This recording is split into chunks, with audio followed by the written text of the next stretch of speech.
Hello everyone, welcome back to this 1 minute concept. And in this particular 1 minute, we will be learning that what are the clinical features of aortic stenosis. So, starting from the aortic valve, look at here. The aortic valve is getting stenosed, means it is getting sclerotic. It can be because of rheumatic heart disease or because of senile calcification, which occurs in the old age group. So after the stenosis of this aortic valve, there is decreased cardiac output. Obviously, because there is narrow pathway for the blood going out to the left ventricle into the aorta.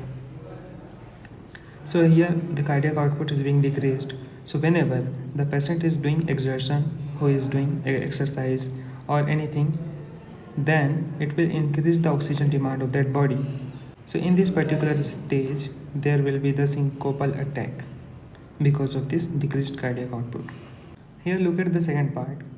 If there is the aortic valve which is being stenosed, which means there is increased resistance when the blood is being pushed from the left ventricle into the aorta. So because of this increased resistance, the left ventricle needs to be hypertrophied to overcome this resistance. So whenever there is left ventricle hypertrophy, which means the myocardium has hypertrophied, the size of the myocardium has increased. But at the same time, there is decreased cardiac output, which means there will be decreased blood supply to the heart. So in this condition, there will be definitely subendocardial ischemia, which can also be called as angina. Then here look the third part. There is aortic valve which is being stenosed, means there is increased resistance from the left ventricle to the aorta. So the blood which will be pushing into the aorta from the left ventricle will take more time because of the narrow pathway. And also there will be increased amount of blood in the left ventricle even after systole. So there is increased systolic volume in the left ventricle. If there is more blood in the left ventricle, it will push the blood into left atrium, and ultimately there will be increased amount of blood in the pulmonary veins.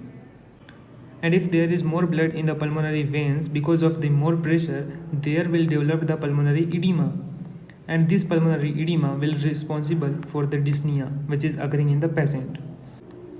These all clinical features can be remembered by a mnemonic SAD. S means syncopal attack on exertion, and A means there is angina, and D means there is dyspnea. Thank you, and don't forget to subscribe my channel and share this video.